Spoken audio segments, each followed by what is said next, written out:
Apa maksud dia kat sini? Kita kena penuhkan hari kita, penuhkan masa kita dengan bacaan Al-Quran. Kita kena jadikan Al-Quran ini sahabat kita, tuan-tuan. Kita kena atur masa kita. Jadual kita kena ada jadual yang kita letakkan untuk membaca Al-Quran. Bukannya kita rasa-rasa waktu lapang, kita rasa hari ini ada waktu free sikit, petang kita baca Quran. Bukan macam tu. Tapi kita kena set masa kita. Sepatutnya kita set masa kita. Kita jadualkan diri kita sendiri. Setiap waktu, contoh lepas subuh, kita nak baca 5 muka surat. Maknanya kita dah jadualkan diri kita.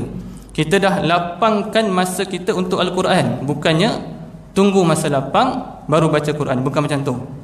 Contoh tuan-tuan rasa lepas subuh kita nak set setiap kali, setiap hari lepas subuh nak baca 5 muka surat, contoh.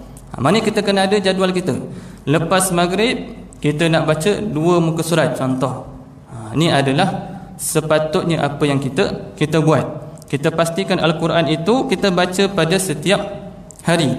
Tak boleh kita melalui satu-satu hari, tuan-tuan, tanpa kita membaca Al-Quran. Sebab manusia ni diberikan 24 jam je, tuan-tuan. Tak ada yang lebih. Tak ada pun tiba-tiba ada kawan kata, "Ustaz, saya ada 25 jam." Tak ada. Semua ada 24 jam. Cuma bagaimana kita menggunakan 24 jam tu? Masuk bulan Ramadan contohnya, kena lebihkan beribadat.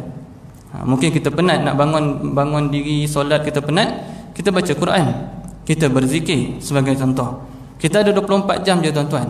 Imam Ghazali kata, bahagikan masa tu dengan ibadat, dengan mencari rezeki, dengan berehat. Kalau kita lebihkan rehat bulan Ramadan, kita tak kerja, tuan-tuan. Contoh kita dah pencen bulan Ramadan, malam tarawih, balik tidur. Tidur sampai pagi, pergi subuh, balik subuh tidur sampai tengah hari. Lepas tu zuhur, semain zuhur, tidur lagi, tuan-tuan. Maknanya kita punya hidup penuh dengan tidur. Tidur, rehat, tidur, rehat, tidur, rehat. Di mana kita kalau umur 60 tahun, tuan-tuan, kalau sehari kita tidur 8 jam, umur 60 tahun kita dah tidur 20 tahun sebenarnya. Kalau kita kira satu hari 8 jam, 1/3. Kalau 60 tahun umur kita, 20 tahun dah kita tidur. Tu kalau tidur 8 jam. Kalau sehari kita tidur lebih 8 jam, maknanya kuranglah sangat kita beribadat. Imam Al-Ghazali kata 3 perkara dalam satu hari: rehat, beribadat, mencari rezeki. Jadi kalau tuan-tuan lebih pada tidur, maknanya kuranglah kita pada ibadat. Mungkin kita banyak keluar, pergi shopping, pergi jalan-jalan, jalan dengan anak-anak, main bowling, main bola sepak dan sebagainya, tuan-tuan. Kuranglah kita punya jam ataupun masa kita untuk beribadat. Jadi kena gunakan 24 jam tu dengan sebaik-baiknya.